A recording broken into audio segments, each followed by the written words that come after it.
welcome to the Crepan radio show. I'm Kilian, and today we have Selatos, or Cell, and he is our current Sim Master, and he just got promoted over Venom recently. Congratulations. Thank you. You're welcome. I thought it would be a nifty idea to have you on and kind of introduce you to the general populace, because not a lot of people get to interact with you on a daily basis. That's okay. Yeah, I mean, it's tough with work and stuff. Everyone's got lives. Easiest way to find me is usually on IRC. I usually read the forums every day, but I don't always post because sometimes it's just not worth wading into some of the arguments. It's not the truth. Okay, so I have a few questions that I wanted to ask you to bring us all a little closer to you and your personality, I guess. Sure. How long have you been playing this game? So I joined in year 3, which I guess was about 14 years ago, close, maybe 13 and a half. When I first joined, I was kind of a young teenager. And I think I played the game for maybe 2 years, maybe 3 years tops, before really sort of, I wouldn't say losing interest, but I wasn't as interested on the in-game stuff as I was on the game itself and the programming, so I kind of jumped on the dev team and stuff pretty quickly after joining and just focused on that. So that's what made you become a admin, I guess, or dev team member. Not really wanting to. It sort of follows, I guess. Like you stick around and people go inactive and then you get promoted. So it's sort of a war of attrition, I guess. Oh, I see. Okay. Well, then let's move on. Can you explain the upcoming changes to the positioning system a little bit more? Sure. So I guess, yeah, people got a little upset about it on the forums. It was maybe a good split. If we go by the suggestion thread score, maybe 2/3 of people are interested in it and about 1/3 don't like it. But so the point is that we want to resolve a couple of I don't know if I want to say ideological issues, but like conceptual problems with the way that positioning is handled currently, because we don't have a sense of scale for things, and this came up when I was discussing indoor room combat with Zhao, actually, or Zhao. I'm not entirely sure how to pronounce that either, but so the issue is that you have weapons like the Night Stinger that have a really long minimum range, and so strictly speaking, you couldn't fire that indoors because the range is like 6 or 7 or whatever number of squares, and those are city squares, not room squares, so they don't actually have like a defined mapping. So what came out of that was that we needed to have a metric system for it, and we've had actual scales in the past that we've talked about briefly, and I think they've been changed a couple times. So we're going to try to sort of solidify that, but we can't just apply that on one scale. So we have to apply it indoors, outdoors, in the atmosphere, everything, in order to have like a meaningful sense to it. So that's the main, I guess, like background that prompted the whole thing in the first place. Well, that makes sense. Well, to me, at least. Are there any other reasons, or just combat? Well, I guess most things are combat, right? So the main goal for a while has been combat, and that was what prompted it. But obviously that doesn't cover all of the reasons, right? Because we actually have a number of outstanding bugs that are really difficult to fix, and most of them are due to the way that positioning is handled currently. So we have issues with entities giving away their container location in your inventory. Like you can have items that are carried by other people and you get to know where they are, for instance. And that's an artifact of how the position is stored on the items.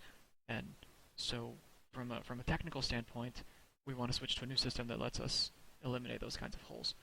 We have problems with squads, which I think almost everybody has run into, that there are just certain things that don't work when you're in a squad. There are certain things that give you errors. There's lots of ways for your squads to fail, and then you have to have an ASIM fix it for you. And almost all of that comes down to how the positions are stored inside the database right now.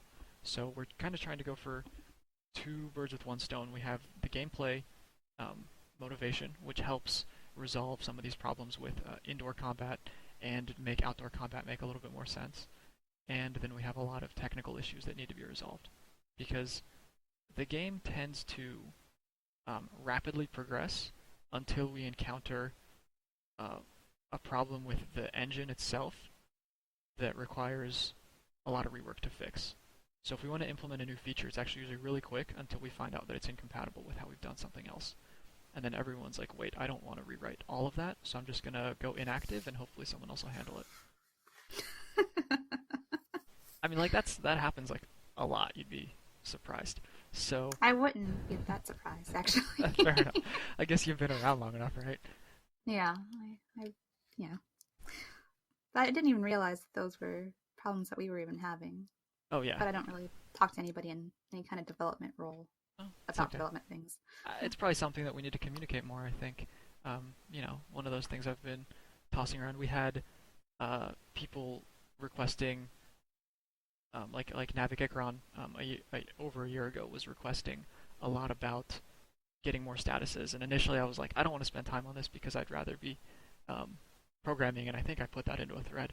And I spent some more time on it. I was like, wait, this is actually like a pretty good idea, because it helps provide focus for me, since I can't just jump around from project to project. But it also does help, hopefully, helps the players know where we're going and some of the things that might be holding us back from a technical position. Right. Communication is key, they say. True.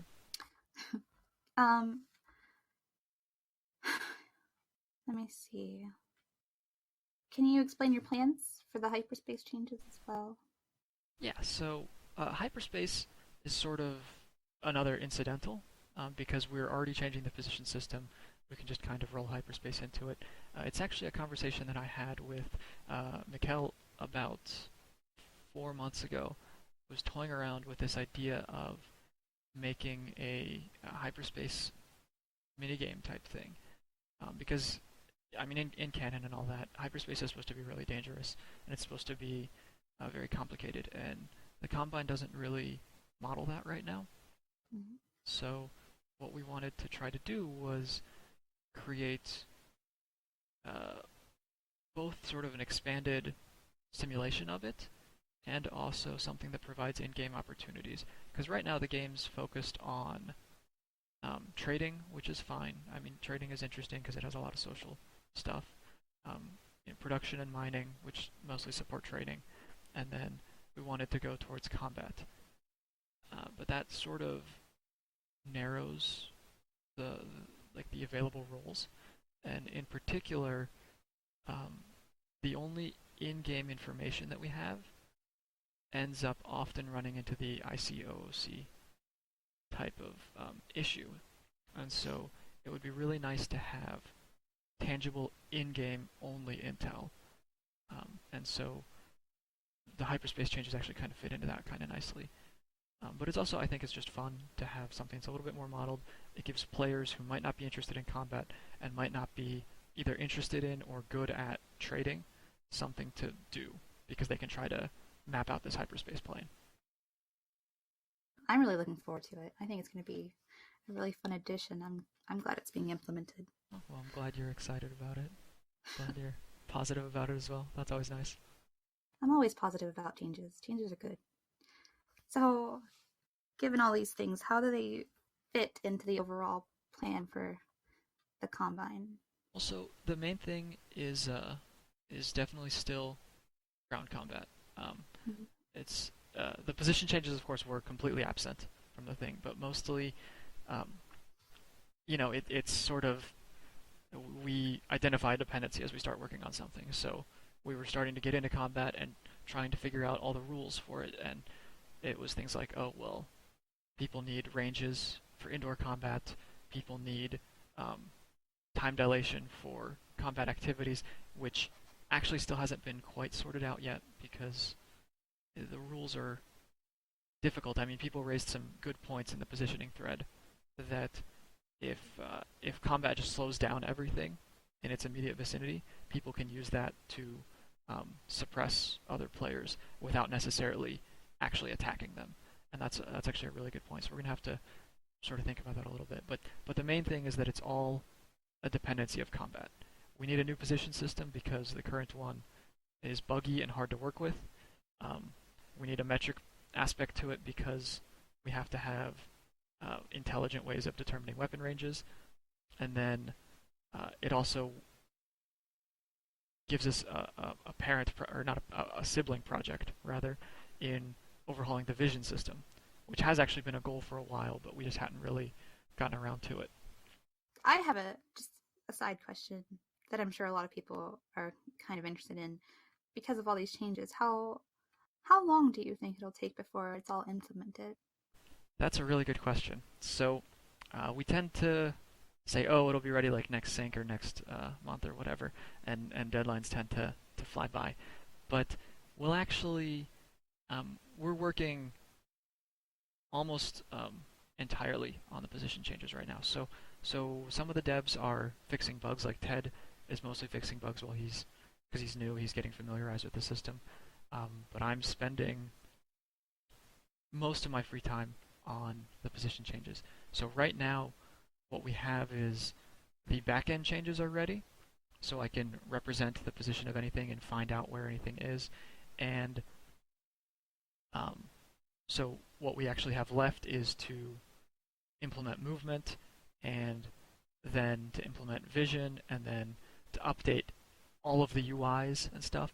So I mean, realistically, I'd say it's at least a month before it gets released, but it depends a little bit on activity, because if I'm able to get more devs involved, it might go a little bit more quickly. If it's just me because people are either tied up with other projects or have things like school going on, it might be a little bit longer. But it's definitely our main priority, and apart from a couple of small features on the side that are coming up here and there, it's going to be the next major release is going to be delayed until the position changes are ready. Wow. I mean, a month seems like a very short time away. It's a lot sooner than I was thinking. That's true. So I mean, maybe it'll be a combine month and it'll be a little bit longer. But it's like, I really don't want it to turn into 6 months, for instance. Like, if it takes 6 months, then I'll feel as though we've sort of failed in the project. I mean, not like in Combine as a whole, but in the positioning project, because it's such a fundamental and core change that everything else that we develop relies on. If it's taking that long, it means we're not making progress on any other features either, and that we can't until it's done. So it has to be done as quickly as we can get it done. Well, that's fantastic. I applaud you guys for working so hard on this. Something that I'm sure a lot of people didn't even think this was such a big issue. Now you're attacking it, and it's getting done, and it's great. So good work. Thanks. One last question. How can people get more involved in Combine? That's great. I think that it would be great if more people did get involved. So the main areas that we have, and I need to try to push for a little bit more recruiting, but the main things that we have obviously is the dev team, which I handle most of the acceptance for. The way to get involved with programming is to go to the Programming Talk forum, read the sticky post on how to get noticed, complete that project, and submit it to us to review and discuss. That's the standard way to get on the team. Other ways people can get involved, if